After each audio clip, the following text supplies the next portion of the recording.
नमस्कार दोस्तों। आज अपने इस चैनल पर हम आपको एक ऐसे इंसान की कहानी सुनाने जा रहे हैं जिसने रेस्टोरेंट्स में टेबल साफ़ करने से अपना जीवन शुरू किया था और बाद में वह इंडिया ही नहीं पूरे वर्ल्ड में एक मशहूर वेज रेस्टोरेंट चेन का मालिक बना।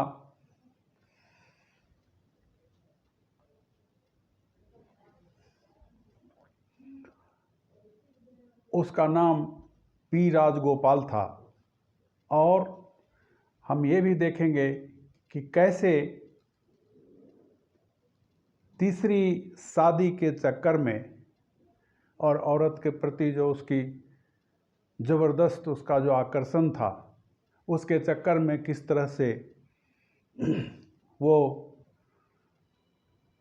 कत्ल का इल्ज़ाम उस पर आता है, वो गिरफ़्तार होता है, उसको पहले 10 साल की फिर आजीवन कारावास की सज़ा होती है और आखिरकार जेल में ही उसकी मौत हो जाती है। ये क्या घटना थी? ये शुरुआत होती है वर्ष 2001 में। तमिलनाडु का एक बहुत ही टूरिस्ट प्लेस है, ये हिल स्टेशन है कोडाईकनाल। वहाँ के जंगलों में जंगल विभाग के जो कर्मचारी होते हैं उनको एक लाश मिलती है, नौजवान की लाश, और देखने से लगता है कि इसका गला घोटा गया है। बाद में पोस्टमार्टम में भी ये चीज़ साबित होती है। फिर पुलिस को खबर दी जाती है, पुलिस आती है। उस घटना स्थल के नज़दीक ही आसपास ही वो कपड़े का टुकड़ा, गमछा या चादर का टुकड़ा मिल जाता है जिससे उस व्यक्ति का गला घोटा गया है। और उधर उसी तमिलनाडु में वहाँ से लगभग 300 किलोमीटर दूर एक थाने में एक औरत एक ये मुकदमा दर्ज करवाती है कि मैं अपने पति और परिवार के अन्य सदस्यों के साथ गाड़ी से फलाने जगह से फलाने जगह जा रही थी। रास्ते में ही फलाने जगह अचानक कुछ गुंडों ने गाड़ी से हमको घेर लिया, हमारी गाड़ी को, और मेरे पति को अगवा करके हम लोगों की नज़रों के सामने एक गाड़ी में उसको ज़बरदस्ती ढकेल कर ठूस कर और वो लोग फरार हो गए। तो जब ये आदान प्रदान होता है कोडाईकनाल पुलिस का, वो जो रेगुलर होता रहता है उनका, तो इसे पता चलता है। फिर उस परिवार सदस्यों को खबर दी जाती है। वो लोग आते हैं और पहचान करते हैं कि हाँ, यही हमारा आदमी है जिसका उस दिन अपहरण हुआ है। उसका नाम पता चलता है, प्रिंस शांता कुमार उसका नाम है। लगभग 30 वर्ष की उसकी आयु होगी। ये सन 2001 की घटना है। और उसके बाद जो है वो पेशे से मैथ का टीचर था, कहीं स्कूल में भी पढ़ाता था और ट्यूशन भी दिया करता था। उसके बाद जो घटना की जो परत दर परत खुलती है उससे ये पता चलता है कि उस समय के तमिलनाडु ही नहीं बल्कि दुनिया के लगभग 24 देशों में उनके रेस्टोरेंट्स का चेन है जिसका नाम श्रवणा भवन है, जो प्योर वेज रेस्टोरेंट है और दक्षिण भारतीय व्यंजन परोसता है, डोसा, इडली, उत्तपम और भी जो भी व्यंजन होते हैं। और बहुत नाम है उसका, कम कीमत, साफ सफाई और अच्छी क्वालिटी के लिए। उसके जो मालिक हैं श्री पिचाई राजगोपाल साहब, जिनकी उम्र उस समय लगभग 53-54 साल थी, उन्हीं के इशारों पर उन्हीं के गुंडों द्वारा इस घटना को अपहरण एवं हत्या को अंजाम दिया गया है। और वो जो लड़की है, जो उस मृतक प्रिंस शांता कुमार की जो बीवी, उसका नाम है जीव ज्योति।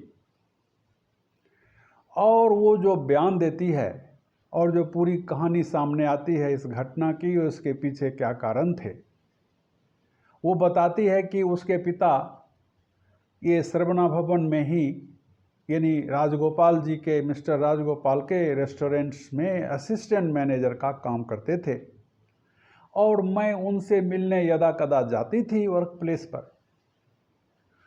मुझको देखकर उनकी निगाह जो है, राजगोपाल जी की, जो पूरे चैन के करोड़पति जो मालिक थे देश और दुनिया भर में जिनके रेस्टोरेंट्स चलते हैं, उनकी नज़र मुझ पर पड़ी और उन्होंने मुझसे विवाह का प्रस्ताव भिजवाना शुरू किया।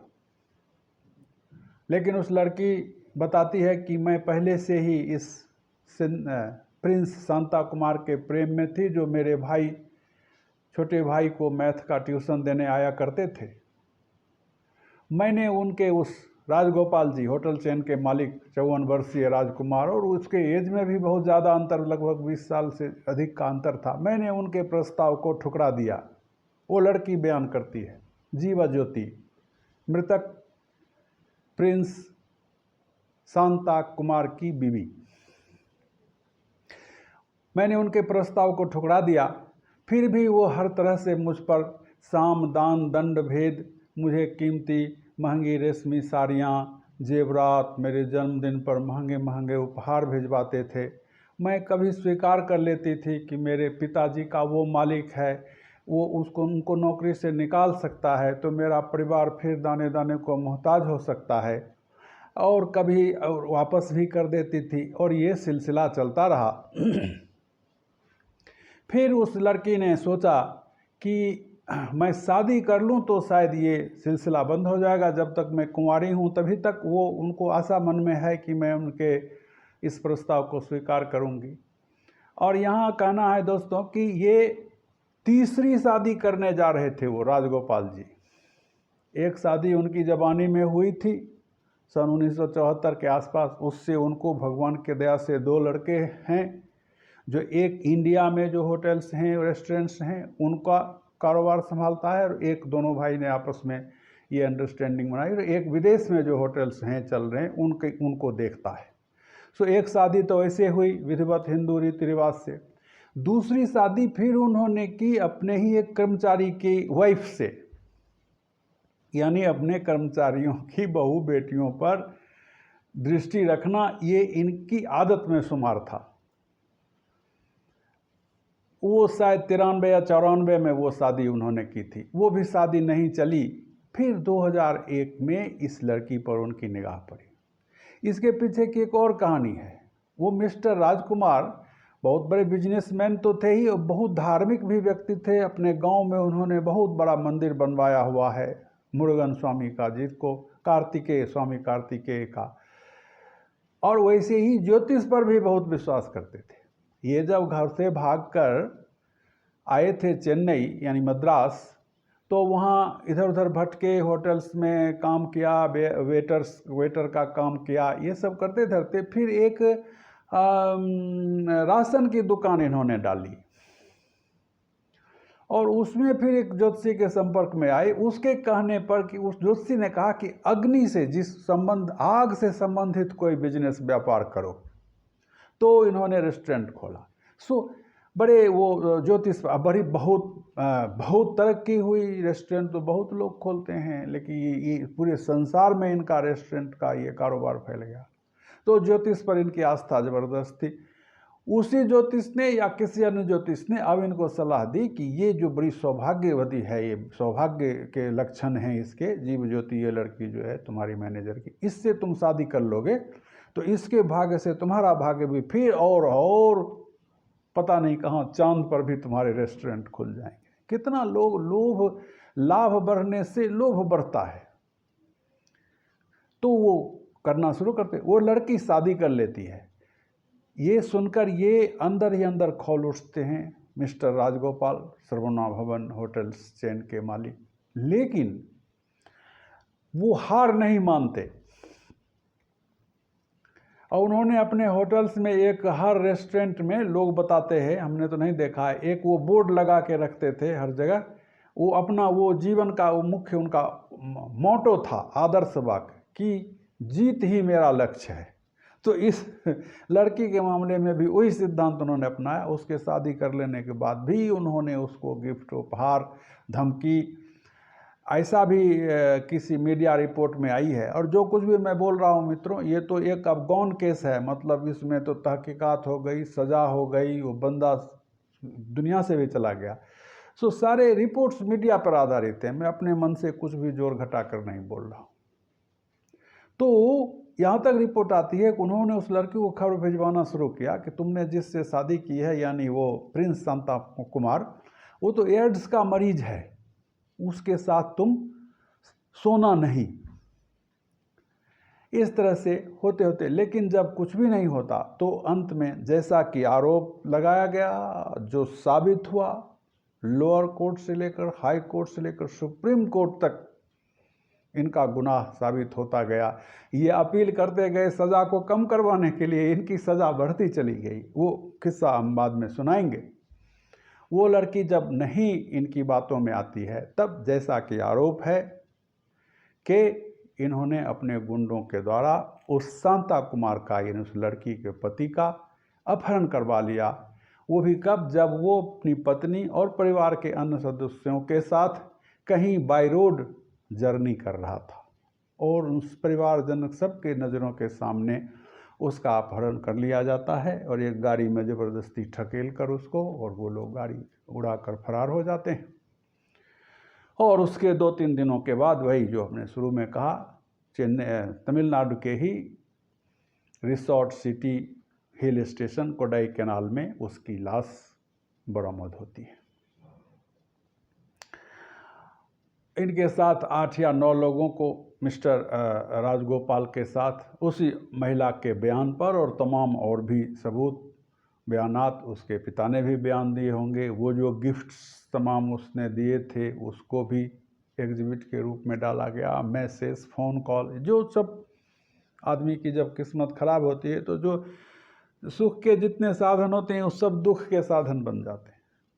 तो उन सब के आधार पर इनको चेन्नई डिस्ट्रिक्ट एवं सेशन कोर्ट से 10 साल की सज़ा हुई, क्योंकि अपराध में, घटना में सीधे तौर पर इनको इन्वॉल्व नहीं पाया गया, और ये हुआ कि इनके इशारे पर ही ये कांड हुआ है, तो 10 साल की सज़ा हुई।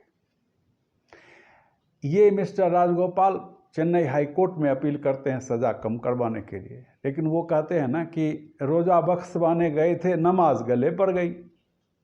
ये गए थे कैद की मियाद, कारावास का समय कम करवाने के लिए, या रिहा अपने को निर्दोष साबित करने के लिए। हुआ ये कि चेन्नई हाई कोर्ट ने इनके 10 साल की सज़ा को आजीवन कारावास में बदल दिया, और मतलब लोअर कोर्ट की सज़ा को न सिर्फ बरकरार रखा, बल्कि उसको और अब मियाद को बढ़ाकर, शायद न जाते अपील में तो 10 साल इधर उधर करके जेल काट के निकल जाते।